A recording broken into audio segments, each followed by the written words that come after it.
My name is Ashley. I'm the Archivist, Reference, and Outreach Coordinator at Concord Public Library.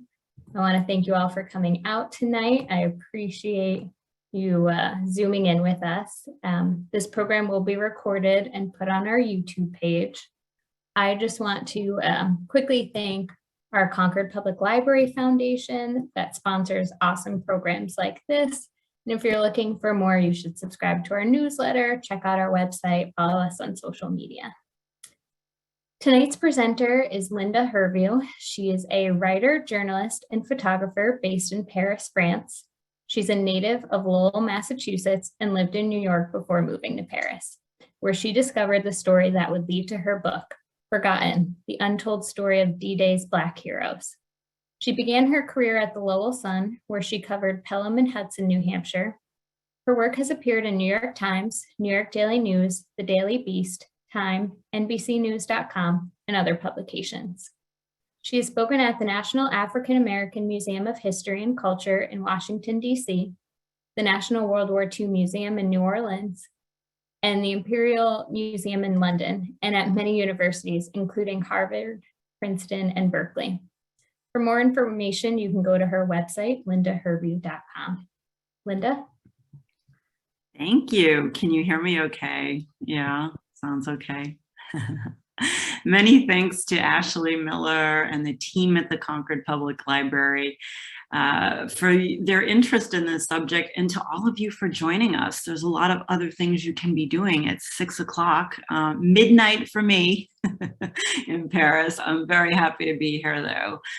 One of my first presentations after the book came out was in Nashua, very close to where I'm from, where my family still lives. Yeah, so thank you. And I have a few questions that I'd like you to consider today as you listen to the story of the men of Forgotten. And after I'm finished, I'd love to hear from you. Any comments, questions, thoughts you have on this subject. It really is interesting to me to know your impression of this story. And so we're going to be showing some pictures. But first, I think I would like to start with the trailer from the book so you can hear the men. A couple of the voices aren't terribly loud, but I'm going to just share my screen here, and then I will start this. Okay, hang on one second. Here we are.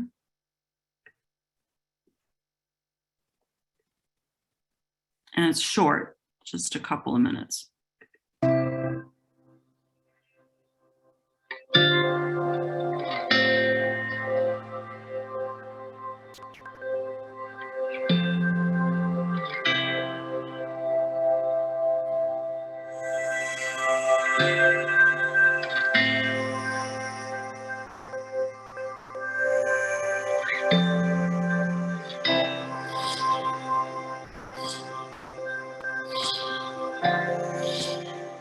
My name is Henry Palm, and I belong to the 220th Anti-Aircraft Balloon Barrage Battalion.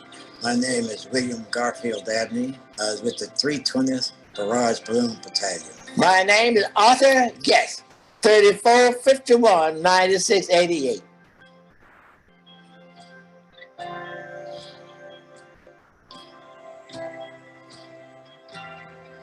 For one reason, I ain't had no reason to go fighting because the American wasn't that good a place to fight for, not for a black man. I did feel like it was our duty to try to protect our country, even though we wasn't recognized as 100% citizen. When we got into England, people invited us and they wanted to treat us nice because we was American. And that's what they kept calling us, American. We was all trained to handle these balloons. You would send those balloons up on the cable and that let it up and bring it in. It was something like a canister bomb, and it would pour the bomb right down into the wing of the plane, and boom, the plane would blow up.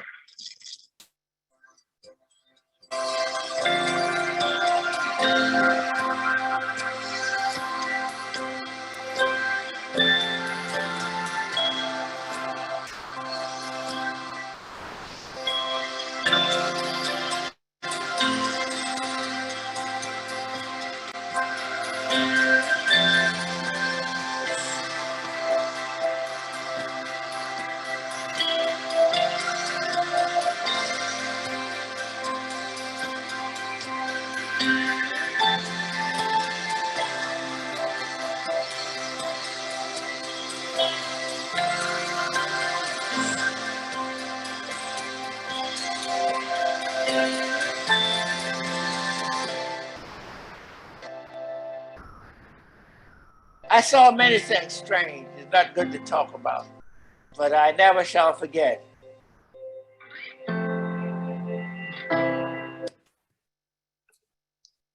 So I like to play that when there's time, because as you might have seen me smiling, I just love to hear the voices of these men. And, you know, we've lost them all. The last one that I found died on the 4th of July last year. So that was, his widow said to me, well, if he was going to pick a day, he picked a good one. So we'll talk about him a little more. So here are some questions I thought about when I was researching my book. I was wondering, you know, who are our heroes? Who determines who our heroes are? And the pictures that we carry in our minds, in our memories of our shared history as Americans. Who are the historians recording our present history? Will future generations need to correct the record as we have had to do? It is a question that is relevant today in US schoolrooms as we decide how to teach our children the often painful chapters of our history. History is really important. We Americans are told all the time to remember our history. It is something we hear all the time. Remember. I'll share my screen now, and I hope that you will indulge me, as it is midnight my time, if I make a mistake with these pictures. Who is this? Paul Revere. School children, right, learn about the midnight ride of Paul Revere, but not always the actions of Crispus Attucks, who was the runaway slave who was the first to die in the Boston Massacre. We're told to remember the Civil War, whose battles are still reenacted today. There are tens of thousands of plaques across the South remembering that war and the heroes of the Confederate States of America. Yet until very recently, there were no markers to slavery, to the generations of enslaved men, women, and children of color who touched American shores more than 400 years ago. We're implored to remember the Alamo, but not the war of attrition waged on African Americans after the Civil War, not Jim Crow, that system of legal segregation, codifying white supremacy, and perpetuating unspeakable racism into our lifetimes. We have monuments to remember the men who died for freedom in the First World War more than a century ago, as we should. But until April 2018, when this memorial, the National Memorial for Peace and Justice, opened in Montgomery, Alabama, there were no monuments to the nearly 4,000 African Americans lynched between 1877 and 1950. In 1919 alone, 77 Black men were killed by lynch mobs. Many of these murders were public, with children among the crowd collecting fingers, toes, and ears. Some of those men killed in 1919 were veterans in uniform. 2 of them were burned alive. And of course, the greatest generation of the Second World War are still very much in our minds. They're in museums, they're in memorials, memorials dedicated to these deserving men and women. They fill the pages of many, many books, and they still fascinate on our movie screens, but not all of them. Some men, even those who were stars in their day, were forgotten. And those are the men I'd like to tell you about. And I'll start with Bill Dabney. In June 2009, for the 65th anniversary of D-Day, the French government honored an American veteran named William Garfield Dabney. They gave Bill the Legion of Honor, France's highest decoration, for his service on June 6, 1944. Bill was a member of the 320th Barrage Balloon Battalion, the only African-American combat unit at D-Day. These men were charged with a strange mission: to raise a curtain of silver balloons over 2 of the 5 invasion beaches in Normandy, the American beaches, Omaha and Utah. The balloons formed a defensive curtain over the coast to protect the men and the materiel from dive-bombing German planes. This is the only known photo of the 320th on Omaha Beach. So how did the balloons work? Well, the balloons worked like so. If an enemy plane snagged the cable, and it was basically a steel cable that descended, the balloons were flown from the ground. If an enemy plane snagged this cable, the plane would be trapped as if in a spider's web until it stalled and crashed. The balloons that went to war, however, packed a secret punch. A cable strike could trigger a small bomb that was tucked under the balloon, and that would descend along the cable on a parachute system. And a good hit could take out a wing or the gas tank. We reporters wrote about Bill Dabney in 2009, and we noted that his battalion was all Black. So what did that mean? It meant that the enlisted men and some of the non-commissioned officers were Black, and perhaps a few of the officers in this unit up to first lieutenant were men of color, but the top officers were always white. And this is Colonel Leon J. Reid, commander of the 320th.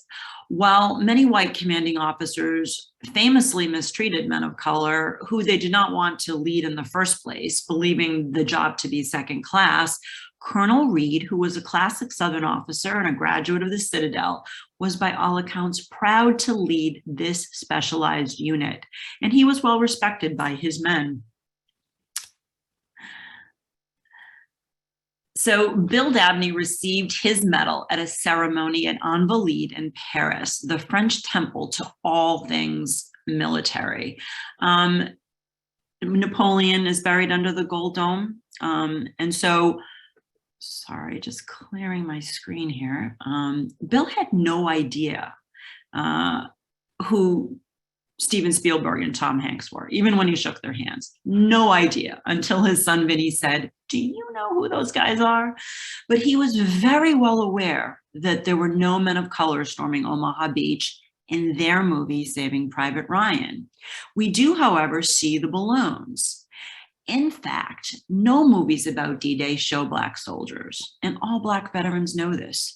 Few books about D-Day mention the 320th or that there were nearly 2,000 African-American troops on the Normandy beaches by the end of that extraordinary day.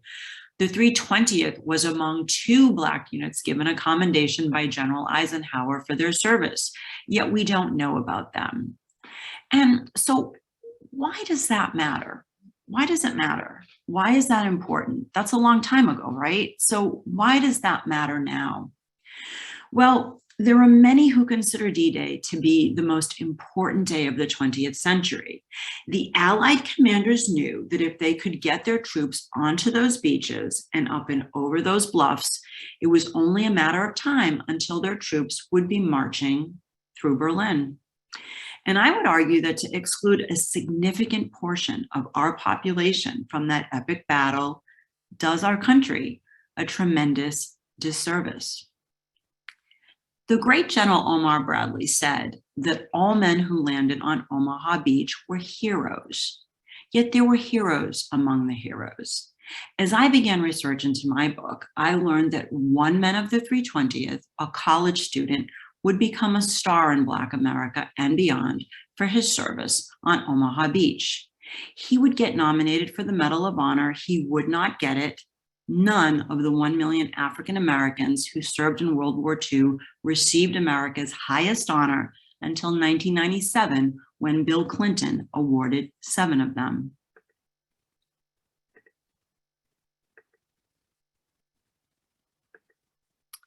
Here we have the generals, and you see a barrage balloon in back of them on Omaha Beach. So those awards that President Clinton awarded came after an independent study commissioned by the Army found that pervasive racism within the ranks denied deserving Black soldiers the decorations they deserved and the opportunities they deserved. I'd like to tell you about that 320th soldier. His name was Waverly Bernard Woodson Jr. And I'll start with what Woodson saw on the morning of D-Day. His description of peace and calm struck me because I'd never heard June 6, 1944 described that way. So I'm just going to read you a bit of his story from my book, and this is early morning, June 6, 1944. Waverly Woodson squinted into the distance. From the deck of the boat, he could see little.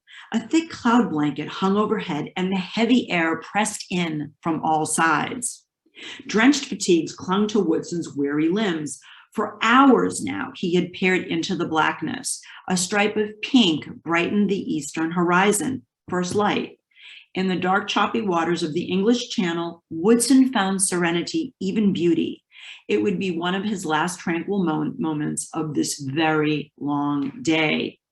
It was a strange place to find peace. Above, the sky hummed with Allied planes, and all around, thousands of vessels of every size stormed toward France. On Woodson's ship, men were gray with seasickness. Their single Army issue vomit bag was long used up, so they heaved into their steel helmets, then tipped them over the side to be rinsed in the cresting swells. When that effort proved too much, they heaved wherever they could. Puddles of sick pulled at their ankles. The metal boat pitched forward and back with each roll. Dying would be better than this. Some of them said that. The storied channel had thwarted generations of marauders to keep Britannia safe, at least most of the time. The Roman Emperor Caligula's soldiers mutinied rather than sail these waters thick with mermaids. On this day, the invaders were heading in the opposite direction, their mission to conquer a continent systematically crushed by an enemy for whom freedom meant very little. To Woodson, freedom meant a great deal. He had lived it fully for the first time in a friendly village in England, where he'd met white people pleased to be his friend, and a postmistress happy to dance with him. That might have not seemed like much to other men, but Woodson would never forget it. So this is Waverly Woodson's backstory. He was used to defying expectations. He was a young man from Philadelphia. Show you his picture again. He was in pre-med studies at Lincoln University, and he enlisted in the Army in December 15th, 1942. His younger brother, Eugene, signed up too and was stationed in Texas with a unit of the Tuskegee Airmen. Their parents were beyond proud, and the doings of the Woodson brothers were tracked in the black newspapers back home. There are many, many, many Woodson family photo albums with clippings and photos of the doings of the Woodson brothers. There were two armies in World War II, black and white. There were two of everything: barracks, mess halls, service clubs, buses, and train cars. It was a highly inefficient and extremely expensive way to run an army. Yet there was one sector that was integrated: officer candidate school. The Army didn't think that black men were smart enough to score high enough on the entrance exam, an entrance exam heavily favored to favor whites, so they didn't bother to set up a separate system. But Woodson, and I'm going to show you his picture again. This seamless technological display. This is his first Army portrait. Looks so young, doesn't he? He trained as an anti-aircraft artillery officer after passing that exam. And in the end, there were no officer positions available to him.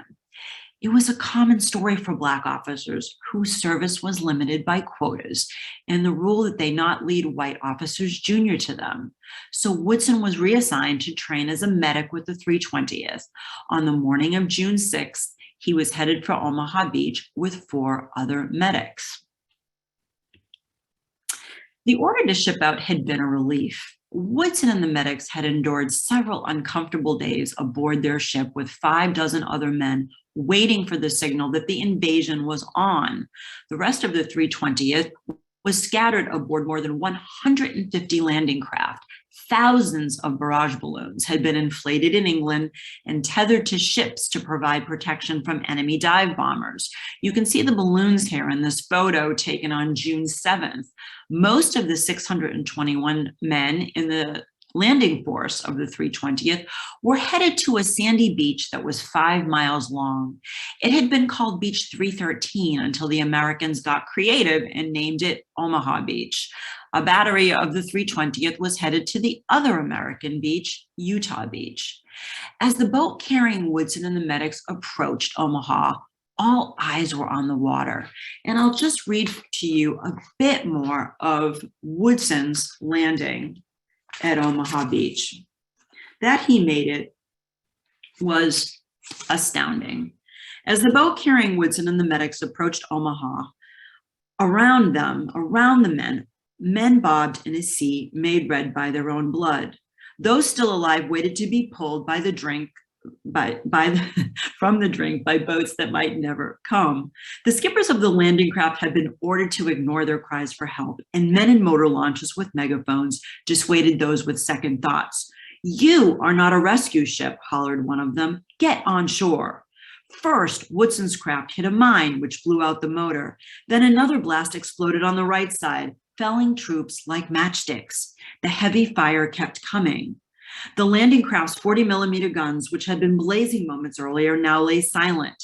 The bodies of their gunners hung lifeless as if from a gruesome clothesline.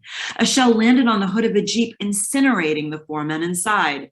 Woodson crouched beside a truck filled with medical supplies. Shells missed the ship, exploded in the water, sending a shower of burning metal shards raining on deck. A soldier besides Woodson was struck and killed. Woodson's lower extremities burned. He reached down and brought up a hand covered in blood. "I am dying," he thought. One of the medics slapped dressings on his buttocks and inner thigh, ripped open by shrapnel. "Close," Woodson would say later, "mighty close." The medics tended to the few men still living. The helpless craft drifted to a stop. The ramp fell with a bang, and to Woodson's surprise, the tank came alive. It rolled down the ramp and onto the beach and turned right. The men followed it, splashing down in 4 feet of water.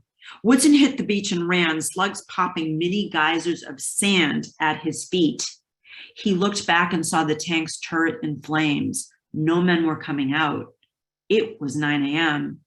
In the shelter of the shingle, Woodson unpacked a tent roll he had pulled out of the water. Now there was a medical station. The rising tide carried in the dead and threatened to drown the living. Under constant fire, the medics dragged the wounded and the dead out of the shooting gallery at the water's edge.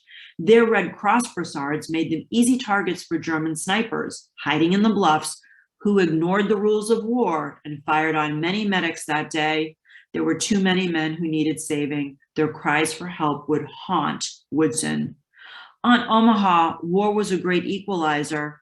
At that time, Woodson would say later, "They didn't care what color my skin was."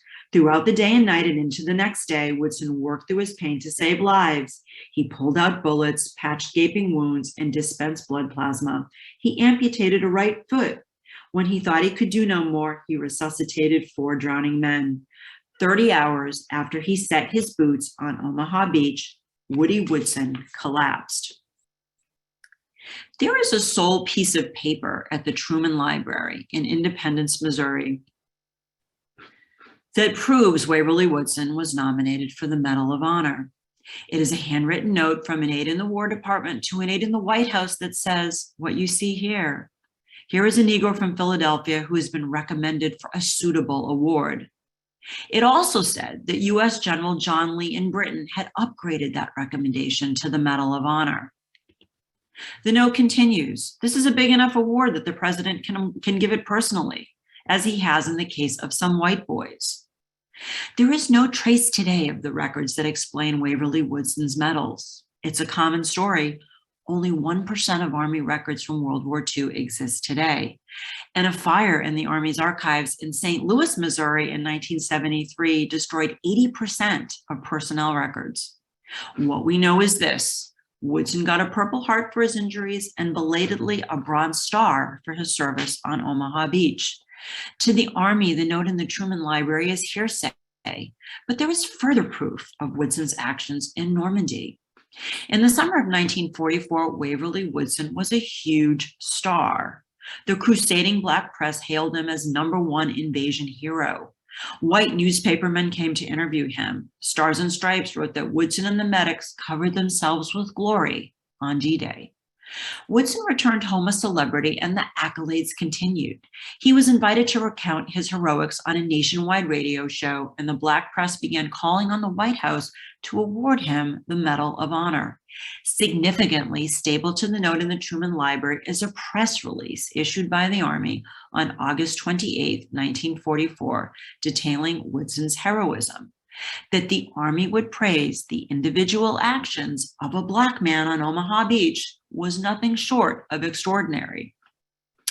There is a white soldier who did receive the Medal of Honor for his actions on June 6, actions remarkably similar to Woodson's, except he was not injured. For the 50th anniversary of D-Day, the French government chose a trio of Americans to honor. They flew them to France and presented them with a palm-sized medal commemorating their service in Normandy. They included Waverly Woodson, and here you can see him with his wife, Joanne. "I was the only Black man of the three," Woodson said proudly. He was 72 years old. Woodson died on August 12, 2005. His grave is in Arlington National Cemetery, where we Americans bury our heroes. Every Memorial Day, Joanne visits his white marble grave with an armful of the red roses her husband, an avid gardener, loved so much. In June 2015, President Obama awarded the Medal of Honor to a Black soldier from World War I named Henry Johnson. Sergeant Johnson was a member of the legendary Harlem Hellfighters, the 369th Infantry from New York. He single-handedly fought off a German raiding party that attacked the trench he was guarding, using up all of his weapons until all that he had left was his bolo knife. In this photo, you can see him wearing the French Croix de Guerre, War Cross medal.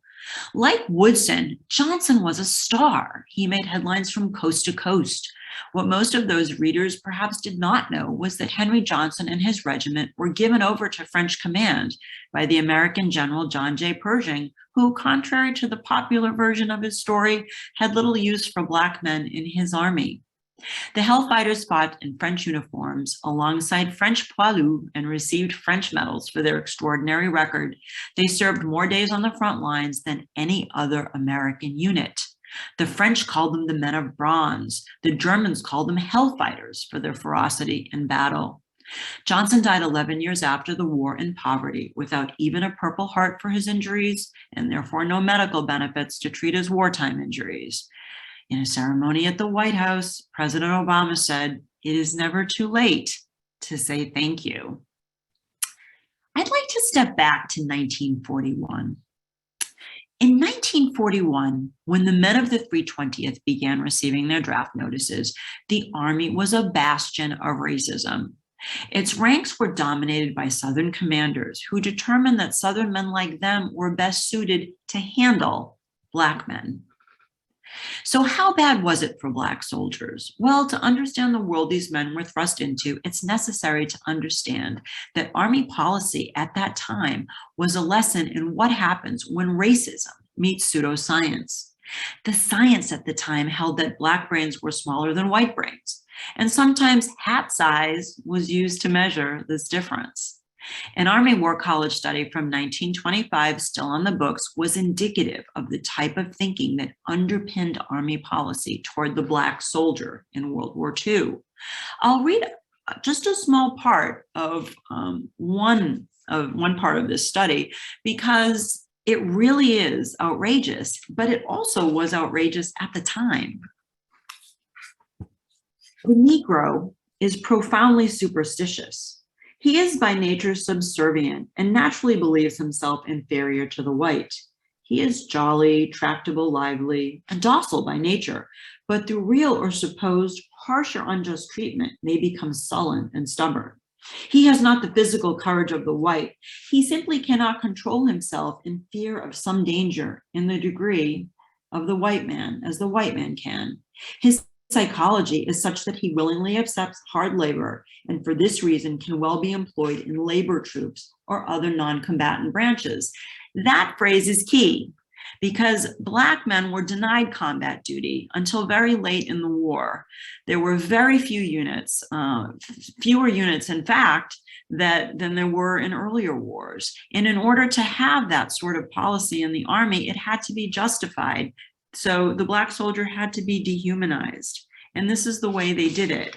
One key phrase at the end of this report was, "The Negro's growing sense of importance will make them more and more of a problem, and racial problems may be expected to increase." So that last line was certainly true. Anger in Black America toward the treatment of their men in uniform was rising and would be blamed in part for sparking more than 200 race riots and that would rock America in 1943. One of the men who got one of those draft notices was a 21-year-old from Atlantic City named Wilson Caldwell Monk. And I'll show you a picture of him. So this is Wilson with a barrage balloon, probably at their Army training camp. So for Monk, being drafted meant a steady paycheck. The $30 he would earn monthly in the Army was a measure of security he very much needed. Because in Atlantic City, New Jersey, the country's first planned resort town, there were 3 months to earn your money by stringing together as many jobs as you could before Labor Day, when the curtain fell and Atlantic City shut up tight. The odds of getting a decent paying job during the long, cold winter were slight. At that time, America was not at war, so Wilson Monk expected a 1-year commitment. He was in for a surprise, and an even bigger surprise when he boarded a train and headed south to his first Army training camp. Somewhere north of Washington, D.C., he was told he had to switch to the Negro car. He had no idea what that meant. The Negro car was always hard by the noisy, dirty coal engine, so a soldier in uniform would arrive wherever he was going covered in black soot. The train south was the first taste of Jim Crow for the North's Black recruits, who would arrive at their first day of boot camp already fuming.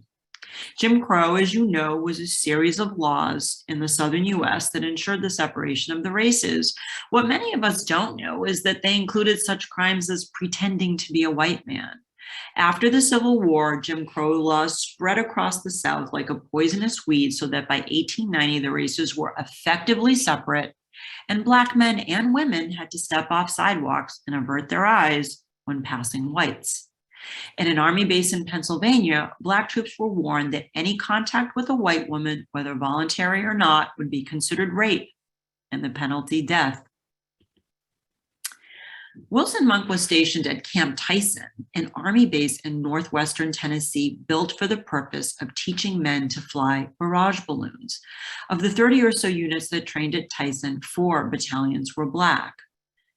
I call chapter 5 of my book, "We Were Like Little Dogs," because that is how Sergeant Samuel L. Madison from Columbus, Ohio, described the treatment of Black soldiers there to me. This is Sam in 2010, a few months before he died. One day in the spring of 1943, Wilson Monk and some friends boarded a train and headed to Memphis on a weekend pass. They were excited to check out Beale Street and the astounding things happening there with Black music.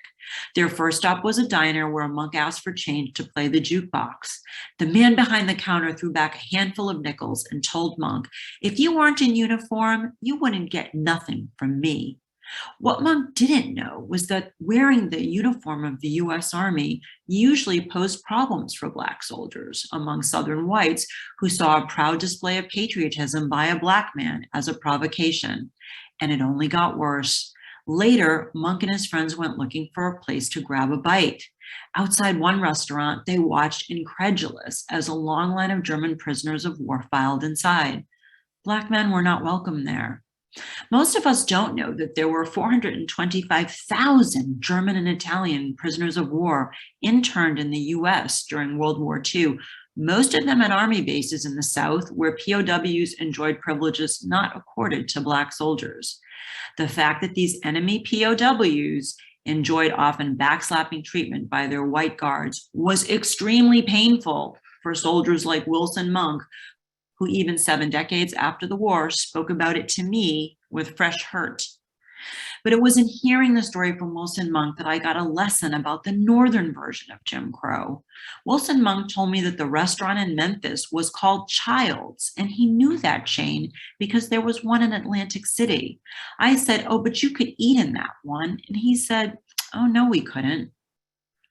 And that was when I realized how bad life was in the North for African Americans. It was a lesson I hadn't learned in any of the schools I had attended, not in any detail. I wondered why we Americans must take specialized classes to learn about our own history, and it's one of the reasons that I wrote this book. So remember my question, who are our historians? If not for the French government, today we might not know about the 320th. We might not know that there were nearly 2,000 African-American troops on the Normandy beaches on D-Day. But these soldiers of color were not alone. This is Doris Miller. Dory was the first hero of World War II. The Navy initially did not want to recognize him and suppressed the story of his heroism at Pearl Harbor. As the Japanese sneak attack got underway, Miller, a cook aboard the USS West Virginia, jumped behind an anti-aircraft artillery gun and began firing. He took out a few Japanese planes with a gun he had never been trained to use. 15 men were awarded the Medal of Honor for their service on December 7th, 1941, including the mortally wounded commander of the ship, whom Miller had dragged to safety. But not Miller. He got the Navy Cross, which at that time was third place. The Navy did feature Miller in a 1943 recruiting poster, but he was never promoted. He was still working as a cook aboard the carrier Lycombe Bay in November 1943 when the ship was struck by a Japanese torpedo and sunk. Of the 900 men aboard, 272 survived, but not Dory Miller. The 764th Tank Battalion, the Black Panthers, fought in 5 countries and captured 30 towns. The 183 days they served in combat was more than any other unit. Their commander, General George S. Patton Jr., made it clear what was expected of them. "Everyone has their eyes on you," Patton told them, "most of all your race. Don't let them down." The Panthers won many decorations, including 11 Silver Stars, but they would have to wait until 1978 for their Distinguished Unit citation given to them by President Jimmy Carter. America's first Black pilots, the Tuskegee Airmen, were treated like pariahs, as Airman Lee Archer put it. They were denied proper training and ignored by their commanders, yet they went on to fly more than 15,000 individual sorties. The bomber pilots escorted by their red-tailed planes had no idea the men who led them to safety were Black. Today, we know about the Tuskegee Airmen, they're well known, but it wasn't until a TV movie aired in 1995 that brought them back into our popular consciousness. The 92nd Infantry Division, with heroic roots going back to the 19th century Buffalo Soldiers, were vilified during World War II. They were called incompetent and cowardly, yet their record reveals otherwise. In July 1944, one of their regiments, the 366, was sent to mount a high-stakes frontal assault on seasoned German troops in Italy. They had only a few days' training and inferior weapons. Their commander, General Edward Allman, who you can see here, had greeted their arrival with these words: "I did not send for you. Your Negro newspapers, Negro politicians, and white friends have insisted on you seeing combat, and I shall see that you get combat and your share of the casualties." And so, despite suffering 3,000 casualties, and despite a system that shortchanged these Black soldiers, the men of the 92nd collected scores of decorations, including 208 Silver Stars and 1,000 Bronze Stars. And there were many other units. The 333rd Field Artillery Division, they fought in the battle. They came into the Battle of the Bulge to help and suffered many, many casualties. A lot of Black soldiers volunteered.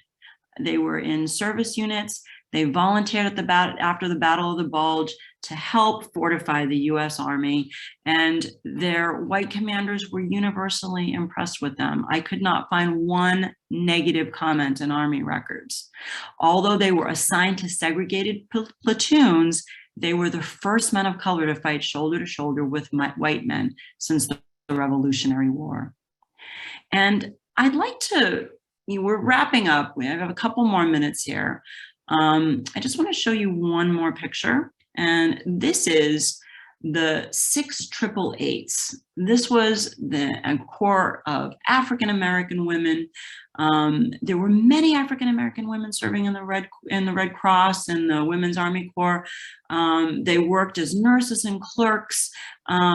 And some 800 of them were sent overseas to deliver tons of backed up mail to 7 million American soldiers. And that's this battalion right here. And lest you think sorting through backlogged mail was easy, the women of the 6 888s would set you straight. They worked in shifts round the clock, 7 days a week, while billeted in an old school in Birmingham, England, under tough conditions. They endured the same indignities as their male counterparts with a mighty dose of sexism to boot. Their story is a beautiful story. This is their commander, Lieutenant Charity Adams. If you've not heard about them, I urge you to Google them because they have a website and their story is really, really amazing. So on the anniversary of D-Day in June 2013, the French embassy in Washington, D.C. invited Henry Parham of the 320th Barrage Balloon Battalion and his wife Ethel to a ceremony with 18 other American vets. They were awarded this same medal as Bill Dabney, the French Légion d'honneur. Henry called his service on Omaha Beach a privilege, even though he says we were not treated. We were treated as second-class citizens. And Henry's the one who we lost last July 4th, the last man of the men I found in the book. And this is Henry and Ethel. And so I'd like to close quickly by telling you a story, a short story of hope that is perhaps instructive today. We have a lot of divisions today in our society, don't we? But the men of the 320th boarded this ship, the Aquitania in New York. They went over to England, landing in Scotland first in November of 1943, and over the next 7 months in the villages of Wales and Oxfordshire in England, they would enjoy liberties that they had never thought possible. In this land, people were happy to meet them, share their meager war rations, and forge lasting friendships. In Britain, Black servicemen and women were Americans first, with funny accents and big, white, bewildering smiles. The importance of these experiences abroad for hundreds of thousands of Black GIs cannot be overemphasized. It was epic. It was through their time abroad in Europe, in the Pacific, even in occupied Germany, that African Americans like Wilson Monk and Waverly Woodson and Bill Dabney learned that race hatred was not a natural state of affairs. And these experiences abroad would help shape the budding American civil rights movement that would rock our country in the coming decades. So back to our man from Atlantic City, Wilson Monk. He was billeted in the hall of this stately stone church in Wales. And one day he asked the church organist if he and his friends might attend Sunday services. Of course you can, said the organist, Jeffrey Pryor. And Jeffrey did these homesick GIs one turn better. He introduced Wilson Monk to his wife, Jessie. And this is their home in Wales where Wilson and a friend or two would come for Sunday lunch. And this was very important to Wilson Monk. He always regretted losing touch in the decades after the war with Jessie, who gave him this Bible signed Friend Forever. And I'll close by telling you, sharing with you a portion of this letter that that Jessie Pryor wrote to Wilson Monk's mother back in Atlantic City. It was really quite astounding, really, because the idea that there would be a correspondence, Rosita Monk was absolutely stunned, could not believe that she was getting letters from this white woman in Wales. And my favorite letter, and this will be my last word on this, you can read the other letters in the book if you're curious. And she wrote, "My dear Mrs. Monk, how are you? I expect you will be very surprised receiving this letter from me. I feel I must write you and tell you how very delighted we are meeting Wilson and having him in our home. Mrs. Monk, you have a son to treasure and feel very proud of. We love him very dearly, and we will do anything in the world for him. All we regret is we cannot have him home more, but duties won't allow. He does come as often as possible. We have told him he can look upon our home as his home while in our country, and I will try to fill your place, if only in a small way. But don't worry too much about him. While he is here, we shall take every care of him. If ever he is ill or in any way wanting us, we shall be there. We look upon him now as our own. Mother to mother, very sincerely with loving thoughts, Jessie Pryor, XX. XXX. Wilson Monk and Martina, this is his war bride, were married for 60 years. And, you know, if you want to find out what happened with Waverly Woodson, well, that's still ongoing. There is a bipartisan bill in Congress introduced by Senator Chris Van Hollen of Maryland and some other congressmen to award Waverly Woodson the Medal of Honor. And so we have our fingers crossed. There is a petition started by the family. It's linked on my website, www.lindahervieux.com. If you'd like to click and sign it, if you think it sounds like a worthy award. Hopefully we have our fingers crossed that this will succeed. If anybody has any questions or comments, you are very welcome to join the discussion. Thank you.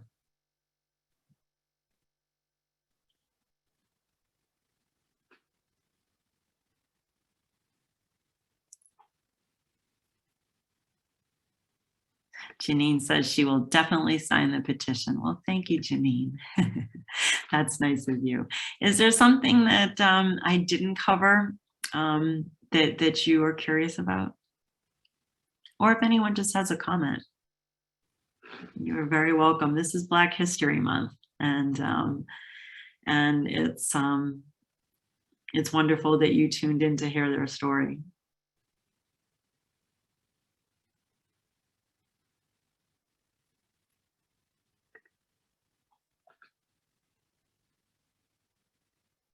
So why did you decide to write this book? Janine is asking me.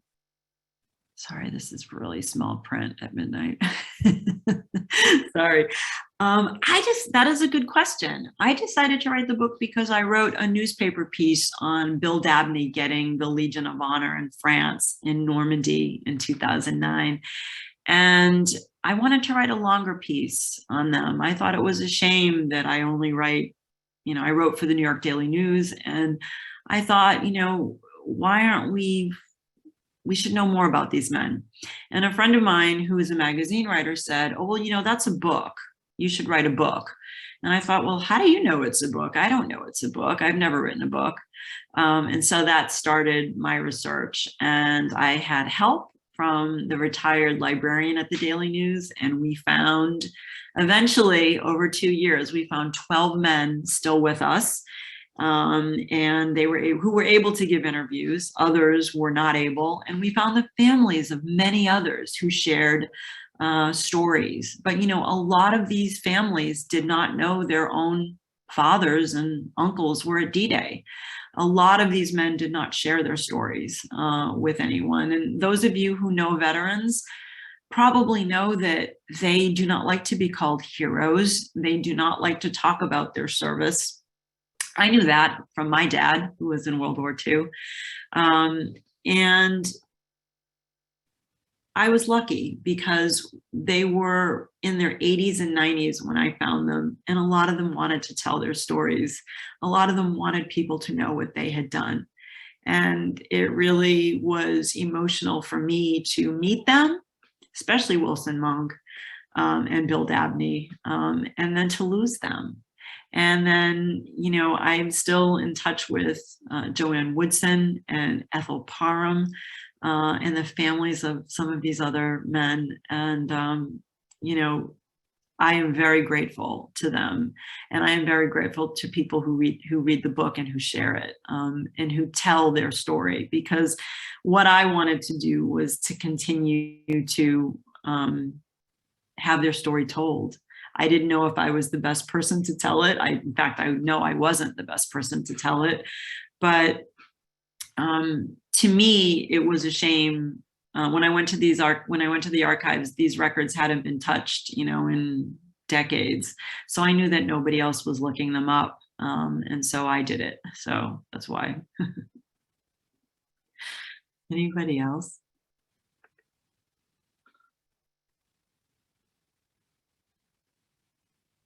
So why do we Americans need to take specialized classes to learn about our history? So Carolyn likes that. I wonder if it's better now. I don't know. When I gave a presentation at the library in Lowell, Mass, my hometown, afterwards, my high school history teacher came up and said, "Linda, we do a better job now." And I thought, okay, Mr. Richards, I believe you. And he was a great teacher, by the way. So that was really wonderful. And Pam is saying, my dad was a second lieutenant in the Buffalo Division in the infantry in Italy. His closest friend was his black driver. The driver was killed when they drove over a landmine, and my father survived. I have often wished I knew that driver's family. Wow. Yeah, that is really touching, isn't it?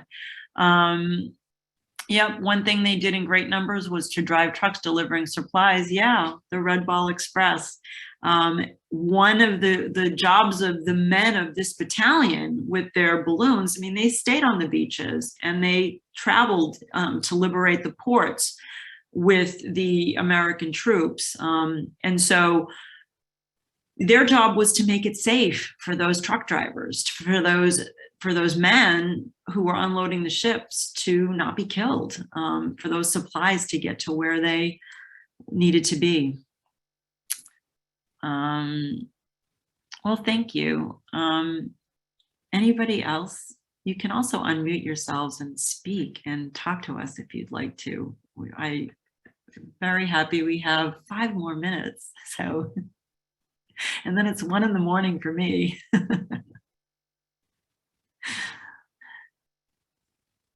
Anyone else? It's really interesting because Wilson Monk, I'll tell you one story about him that I think you'll like to hear. When, it was hard to find some of these men who had common names, looking through phone books when there were still phone books, right? And trying to find these men. But Wilson Caldwell Monk was a different enough name that we found him in Silver Spring, Maryland, where he was living with his wife, Martina. And when I called him up and I said, "Are you the same Wilson Monk from the 320th Barrage Balloon Battalion?" And there was a pause. And then he said, "I've been waiting for this call for 50 years. Which wasn't entirely true, because his son had asked him about his service and he didn't want to talk about it because, like I said, a lot of these men, it wasn't until they got into their senior years that they realized, somebody should know what we did and somebody's interested, so that was really emotional for me, was that call. And, the French government was willing to give Wilson Monk a Legion of Honor medal also. And, but he passed away before that could happen. He also passed away before I could tell him that I found the Pryor family in Wales. And I found a granddaughter who remembered Jessie Pryor, her grandmother, talking about her dear Black GI. Just loved Wilson Monk. And, they lost touch as it happens. And also these letters, Wilson Monk's the only one who saved a whole trove of letters. A lot of these men had downsized, they'd moved to apartments and they threw away a lot of these records, which was really sad. And so I always say, if I had been 10 years earlier, knowing this story, I would have been able to get a lot more information, but also maybe some of these men wouldn't have talked to me 10 years earlier too. Although I can be pretty persuasive, repeating, coming back again and again and again, right? We learn to do that as reporters. We can be real pests. So, I don't know how I would have done. So Anyone else?